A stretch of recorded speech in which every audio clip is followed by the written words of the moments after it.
नमस्कार सगळ्यांना। तर आता लागल्या आहेत उन्हाळ्याच्या सुट्ट्या, पण उन्हाळ्याच्या सुट्ट्यामध्ये जायचं कुठे असा प्रश्न प्रत्येकाला पडलेला असतो। तर महाराष्ट्रामधलं अतिशय सुंदर ठिकाण म्हणजे कोकण, पण कोकण म्हटलं तरी लिमिटेड ऑप्शन आपल्याकडे असतात। म्हणून मी कोकणातली एक नवीन जागा तुमच्यासोबत एक्सप्लोर करणार आहे। चला तर मग आपण जाऊया। तर हा आहे कुंभार्ली घाट। आम्ही कुंभार्ली घाट सर केला आणि आता आम्ही लवकरच पोहोचणार आहोत दापोलीला। आम्ही पोहोचलो आहोत दापोली गावात। किती सुंदर गाव आहे हे। आजूबाजूला हिरवीगार झाडी आहेत, कौलाची घरं आहेत, किती सुंदर दिसतात। इथे असलेली नारळाची झाडं, आंब्याची, फणसाची झाडं मनाला आकर्षित करून घेतात। समुद्र समुद्र वाव समुद्र इथून सांगितलं की सावरून जाऊया। मुरुड बीच वरून कर्दे बीचला जात असताना राईट साइडला आपल्याला अथांग असा समुद्र दिसतो। किती निळाशार आणि शांत असा हा समुद्र आहे।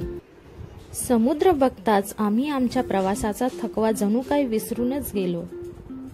मुरुड वरून कर्देला जात असताना तुम्हाला लेफ्ट साइडला खूप सारे असे होमस्टे, हॉटेल्स भेटतात राहण्यासाठी, त्यामुळे तुम्ही निवांत तिथे एन्जॉय करू शकतात आणि राहू शकता। चला तर मग मी तुम्हाला डायरेक्ट आता बीचवर घेऊन जाते।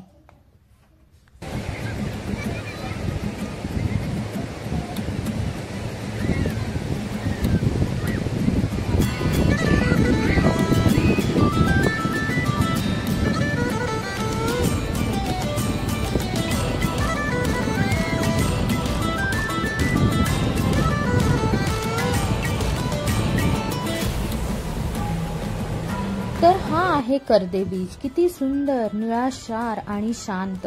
इथे मुरुड बीच सारखी जास्त गर्दी नसते, त्यामुळे जे पण लोक वीकेंडला शांततेसाठी बाहेर जाणार असेल त्यांनी ह्या बीचला नक्की भेट द्यावी। आणि हा beach one of the safe beach म्हणून सुद्धा ओळखला जातो, त्यामुळे तुम्ही ह्या बीच मध्ये पोहण्याचा आनंद सुद्धा घेऊ शकता। काळी आणि मऊ रेती, समुद्राच्या लाटांचा आवाज, फार सुंदर अनुभव आहे हा।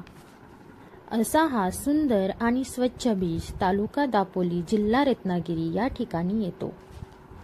चला तर आता बघूया drone view of Karde beach. How beautiful it is. Karde बीचवर फिशिंग सुद्धा केली जाते, कारण तिथे जवळच हरणे बंदर आहे।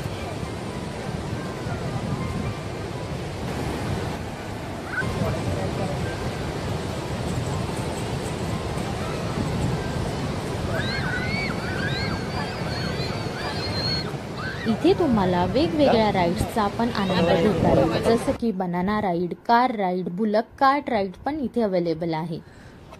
चला तर मी आता तुम्हाला दाखवते की आम्ही कुठे स्टे केला होता। तर बीचच्या अगदी जवळ, जिथून की मी व्ह्यू एन्जॉय करू शकत होते बीचचा, असा आम्हाला होमस्टे भेटला, ज्याचं नाव होतं सुमित्रा निवास। इथे तुम्हाला एसी, नॉन एसी रूम्स असे दोघेही ऑप्शन्स अवेलेबल आहेत। तसंच तुम्ही इथे जेवणाची ऑर्डर सुद्धा देऊ शकता। इथे अप्रतिम असं seafood, veg, non veg जे पण तुम्हाला पाहिजे असेल ते इथे अवेलेबल होतं। चला तर आता आपण बघूया इव्हिनिंगचा व्ह्यू।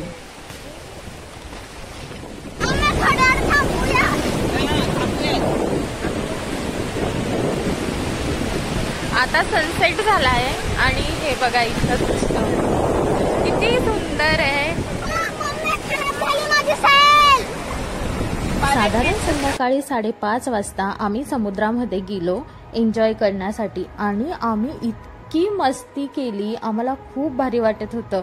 आम्ही समुद्रामध्ये पोहलो। लहान मुलांनी बीचवर किल्ला बनवलेला, रिदिशाने, तन्वीने, सानिकाने शेल्स गोळा केले। खूप मजा वाटत होती।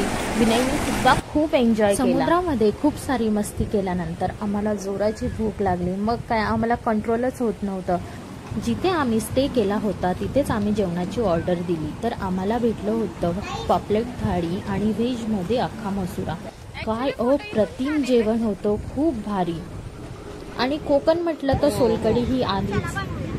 आकाशात असलेल्या पूर्ण चंद्रामुळे त्याची शीतल छाया आमच्या अंगावर पडत होती, खूप भारी वाटत होतं। रात्री समुद्रामध्ये तुम्हाला जी लाईट दिसत आहे ती आहे होडी किंवा नाव.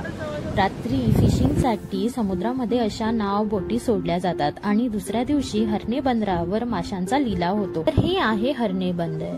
इथे फिश मार्केट आहे. इथे खूप सारे लोक फिश घेण्यासाठी येतात. इथे येण्याचा प्रॉपर टाइम म्हणजे सकाळी 7 ते 8 दरम्यान. तुम्ही इथे 7 ते 8 दरम्यान आला तर तुम्हाला समुद्राची स्वच्छ आणि ताजी माशी भेटतात. तसेच तुम्हाला जर टोपल्याने फिश घ्यायची असेल तर डायरेक्ट जहाजावरून येणारी फिश सुद्धा तुम्ही विकत घेऊ शकता. समुद्राचे ताजे मासे खाण्यासाठी नक्कीच हरणे बंदरावर भेट द्यावी. इथे तुम्हाला पापलेट, सुरमई, बांगडा, प्रॉन्स असे वेगवेगळ्या प्रकारचे मासे अवेलेबल होतात. फिश घेऊन झाल्यानंतर पुन्हा आम्ही हॉटेलला जाण्यासाठी निघालो.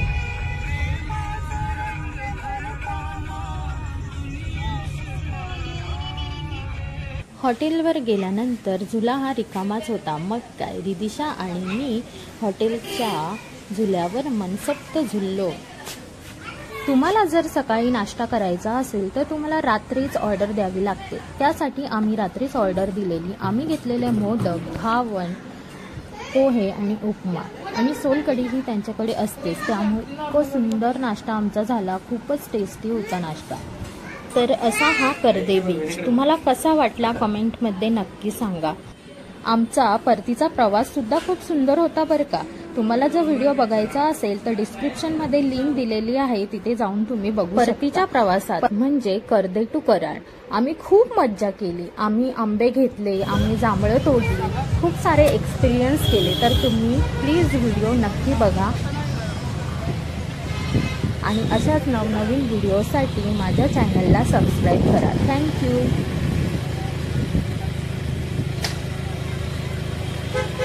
कराड ते दापोलीच्या प्रवासाचा व्हिडिओ सुद्धा मी डिस्क्रिप्शनमध्ये दिलेला आहे, त्यामुळे तोही व्हिडिओ तुम्ही बघू शकता.